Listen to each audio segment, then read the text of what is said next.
دوستوں آپ سبھی کا میں ہمارے یوٹیوب چینل پر استقبال کرتی ہوں۔ آج کا یہ ویڈیو جو ہے 6th کلاس کے اردو کے سیکنڈ چیپٹر سے ریلیٹڈ ہے۔ پہلے کنٹینٹ کو ڈسکس کریں گے، جو بھی مواد ہے اس چیپٹر سے متعلق، اور اس کے بعد جو ہے اسی سے متعلق سوالات کو بھی ڈسکس کریں گے جو کہ آبجیکٹیو ٹائپ ہوں گے۔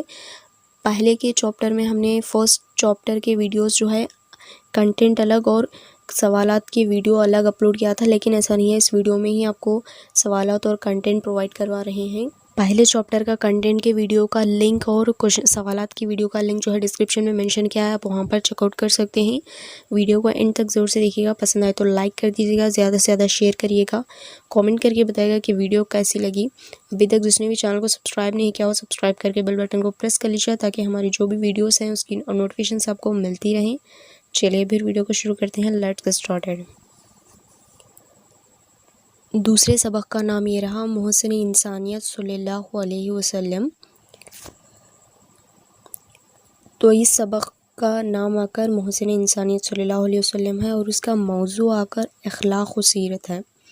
اخلاق اور سیرت، اخلاق و سیرت اس کا موضوع ہے، اور اس کا مرکزی خیال آ کر محسن انسانیت محمد صلی اللہ علیہ وسلم کا سبق کا مرکزی خیال یہ رہا کہ آپ صلی اللہ علیہ وسلم کے چند اوصاف واقعات کو اس میں بیان کیے گئے ہیں، بتائے گئے ہیں، اور ان کے حسن سلوک کے بارے میں بتایا گیا ہے تاکہ طلبہ میں اس کا اثر ہو اور ان میں بھی عالمی بھائی چارگی کا بول بالا ہو۔ آپ صلی اللہ علیہ وسلم کے جو بھی واقعات تھے، اوصاف تھے، ان کے حسن سلوک کو اور ان کی زندگی سے متعلق جو ہے اس میں بیان کیا گیا ہے تاکہ طلبہ میں بھی اس کا اثر ہو اور وہ واقعات اور اوصاف وہ بھی اجاگر کر سکیں۔ تو یہی اس سبق کا مرکزی خیال ہے۔ اس سبق سے متعلق چند مشکل الفاظ ہیں۔ پہلا رہا نفوذ۔ نفوذ کا معنی یہ رہا سرایت کرنا، یعنی تاثیر کرنا، اثر کرنا، اس طریقے سے اس کے معنی آتے ہیں۔ نفوذ سرایت کرنا یعنی اثر اور تاثیر کرنا، اس طریقے سے معنی آتے ہیں، جیسے کہ سما جانا وغیرہ۔ تاثیر کرنا ہوتا ہے اس کا معنی۔ دوسرا معنی یہ رہا عیادت۔ عیادت کا معنی یہ رہا کہ بیمار کی خبر لینا، بیمار پرسی کرنا، جو بھی بیمار ہیں ان کی خیر خیریت کو پوچھنا وغیرہ عیادت کے معنی ہوتے ہیں۔ اگلا لفظ یہ رہا شفقت۔ شفقت کے معنی آ کر محبت سے، رحم دلی سے، مہربانی سے پیش آنا وغیرہ ہے۔ شفقت کے معنی یہ رہے محبت کے ساتھ، رحم دلی کے ساتھ ہوتا ہے۔ اگلا لفظ رہا وصال۔ اگلا لفظ یہ رہا وصال۔ وصال یعنی انتقال کر جانا، مر جانا۔ اگلا لفظ یہ رہا وصال۔ وصال کے معنی یہ رہے کہ انتقال کرنا، مر جانا۔ تو یہ رہے کچھ مشکل الفاظ اس سبق سے متعلق۔ اس سبق سے متعلق قواعد یہ رہا تم کھیل ویل بھی جانتے ہو یا نہیں؟ تم قلم ولم تو دو، کیا آج مدرسہ ودرسہ نہیں؟ کیا کرسی ورسی درست ہو گئی؟ یہ 4 جملوں میں معنی والے لفظ بھی ہیں اور بے معنی والے لفظ بھی ہیں۔ جیسے کہ پہلا جملہ یہ رہا تم کھیل ویل بھی جانتے ہو یا نہیں، تو اس میں کھیل جو ہے معنی والا لفظ ہے، اور اسی طرح دوسرا جملہ یہ رہا تم قلم ولم تو دو، اس میں آ کر قلم جو ہے معنی والا لفظ ہے، اور اس کے ساتھ تیسرا جملہ یہ رہا کیا آج مدرسہ ودرسہ نہیں، تو اس میں مدرسہ آ کر معنی والا لفظ ہے، اور اسی طرح چارواں جملہ یہ رہا کیا کرسی ورسی درست ہو گئی، تو اس میں کرسی آ کر معنی والا لفظ ہے۔ اس طرح اس میں جو ہے بامعنی الفاظ بھی ہیں اور بے معنی الفاظ بھی ہیں۔ بے معنی الفاظ یہ رہیں ویل، ودرسہ، ولم، ارسی۔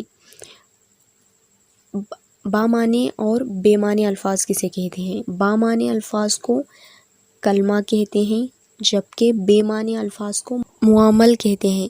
جیسے کہ بامعنی الفاظ یعنی خود معنی دار ہوتے ہیں، جن کو کسی کی ضرورت نہیں ہوتی، معنی دار ہوتے ہیں،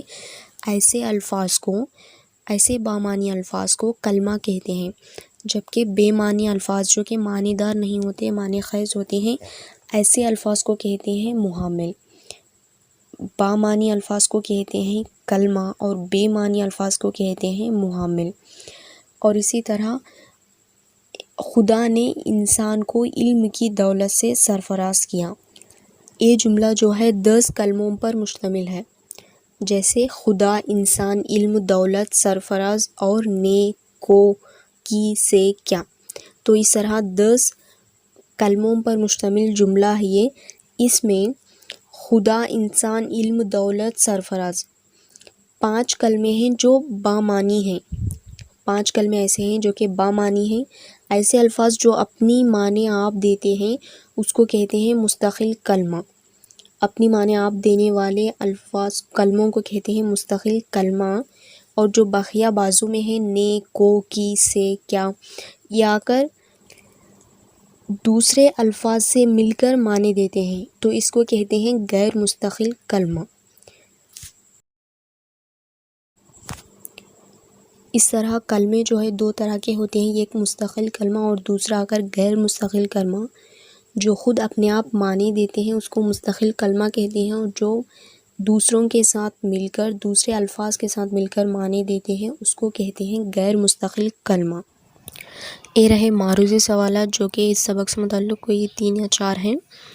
پہلا سوال یہ رہا، سبق محسن انسانیت صلی اللہ علیہ وسلم کا موضوع ہے۔ سبق محسن انسانیت صلی اللہ علیہ وسلم کا موضوع کیا ہے؟ پہلا آپشن رہا اخلاق و سیرت، آپشن 2 رہا محمد، آپشن 3 رہا حضور کے اوصاف، یا پھر آپشن 4 رہا حضور کی زندگی۔ تو اس میں صحیح آپشن اگر آپشن 1 ہے، جو سبق محسن انسانیت صلی اللہ علیہ وسلم کا موضوع آ کر اخلاق و سیرت ہے، اخلاق و سیرت، آپشن 1 صحیح رہا۔ دوسرا سوال یہ رہا، ایسے الفاظ جو اپنے معنی آپ دیتے ہیں کیا کہلاتے ہیں؟ آپشن 1 رہا بامعنی الفاظ، آپشن 2 رہا مستقل کلمہ، آپشن 3 رہا غیر مستقل کلمہ، یا پھر آپشن 4 رہا محمل۔ ایسے الفاظ جو اپنے معنی آپ دیتے ہیں کیا کہلاتے ہیں؟ پہلا آپشن اگر بامعنی الفاظ ہے، یا پھر مستقل کلمہ ہے، یا پھر غیر مستقل کلمہ ہے، یا پھر محمل ہے، تو اس کا صحیح آپشن اگر آپشن 2 ہے مستقل کلمہ۔ ایسے الفاظ جو اپنے معنی آپ دیتے ہیں اس کو کہتے ہیں مستقل کلمہ، اور دوسرے الفاظ سے مل کر معنی دیتے ہیں اس کو کہتے ہیں غیر مستقل کلمہ۔ آپشن 2 صحیح رہا۔ تیسرا سوال یہ رہا، کلمے کی کتنی قسمیں ہیں؟ کلمے کی کتنے قسمیں ہیں؟ کلمے کی کتنے قسمیں ہیں؟ تو آپشن 1 رہا 2، آپشن 2 رہا 3، یا پھر آپشن 3 رہا 4، یا پھر آپشن 4 رہا 5۔ تو اس کا صحیح آپشن اگر آپشن 1 ہے، مستقل کلمہ اور غیر مستقل کلمہ 2 قسمیں ہوتی ہیں کلمے کے، تو آپشن 1 صحیح رہا 2۔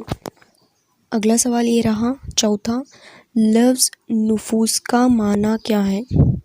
لفظ نفوذ کا معنی کیا ہے؟ آپشن 1 رہا ملنا، آپشن 2 رہا اثر کرنا، آپشن 3 رہا لطف، آپشن 4 رہا ان میں سے کوئی نہیں۔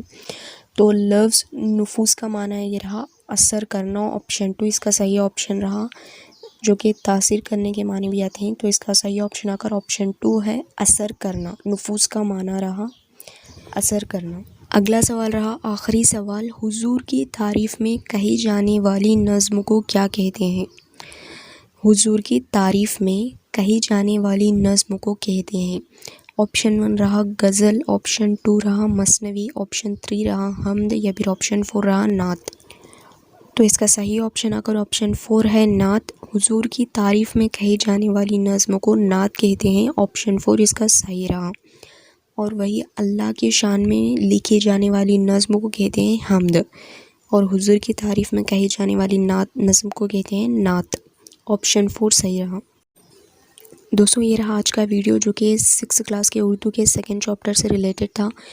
آئی ہوپ، میں امید کرتی ہوں آپ کو یہ ویڈیو کافی فائدہ مند ثابت ہوا ہوگا، اور آپ پہلے کا ویڈیو نہیں دیکھے ہوں تو ڈسکرپشن میں لنکس ہیں، جا کے وہاں پر چیک آؤٹ کر سکتے ہیں. پریویس ویڈیوز بھی دیکھ سکتے ہیں، بہت سارے ہیں چینل پر، جس کا لنک جو ہے ڈسکرپشن میں مینشن کیا ہے. ضرور سے سبسکرائب کر لیجئے گا اور بیل بٹن کو بھی پریس کر لیجئے گا. پسند آئے تو لائک کر دیجئے گا، زیادہ سے زیادہ شیئر کریے گا. کامنٹ کر کے بتائے گا کہ ویڈیو کیسی لگی. ملتے ہیں اگلے ویڈیو میں بہت ہی جلد. تب تک کے لیے شکریہ.